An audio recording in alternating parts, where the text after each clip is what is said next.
Hi ನಮಸ್ಕಾರ ಎಲ್ಲರಿಗೂ. ಏನಪ್ಪ ಅಂದರೆ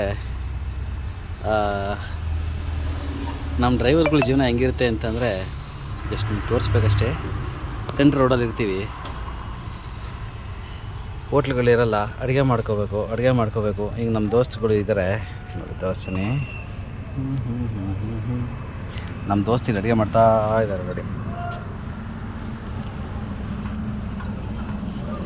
ಏನಪ್ಪ ಇವತ್ತಿನ ಅಡುಗೆ ಸ್ಪೆಷಲ್ಲು ಅಂತಂದರೆ ಚಿಕನ್ನು ರೋಟಿ.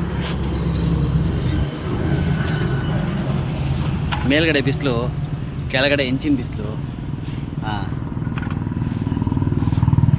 ಇಲ್ಲಿದ್ದಾರೆ ನೋಡಿ ನಮ್ಮ UP ಉಸ್ತಾದ್ ನವಮೀಲಾಲ್. ಹೆಸರು ತುಂಬ ಚೆನ್ನಾಗಿದೆ, ನವಮೀಲಾಲ್. ರೊಟ್ಟಿ ಮಾಡ್ತಾರೆ ಈಗ. ಚಿಕನ್ ಎಲ್ಲ ಮಾಡಿಟ್ಟಿದ್ದಾಯಿತು, ಜಸ್ಟ್ ಈಗ ರೊಟ್ಟಿ ಆಗಬೇಕು. ರೊಟ್ಟಿ ಆಗಿದ್ದಾದಮೇಲೆ ಇನ್ನು ಈ ಬಿಸಿಲಲ್ಲಿ ಅದನ್ನು ತಿನ್ನಬೇಕು. ನೋಡಿ ಹೇಗಿದೆ, ಎಲ್ಲರೂ ಸಿಲಿ ಕೂತ್ಕೊಂಡು ಆರಾಮಾಗಿ ಎಂಜಾಯ್ ಮಾಡ್ತೀರ. ಝೊಮ್ಯಾಟೊ ಅಂತೆ, ಸ್ವಿಗ್ಗಿ ಅಂತೆ, ಡಾಮಿನೋಸ್ ಪಿಜ್ಜಾ ಅಂತೆ. ಇಲ್ಲೂ ಬಂದು ಒಂದು ಸತಿ ಎಂಜಾಯ್ ಮಾಡಿ ಬಿಸಿಲಲ್ಲಿ ಹೇಗಿರುತ್ತೆ ಅಂತ. ಓಕೆ, ನೆಕ್ಸ್ಟ್ ವೀಡಿಯೋದಲ್ಲಿ ಸಿಗ್ತೀನಿ. ಬಾಯ್.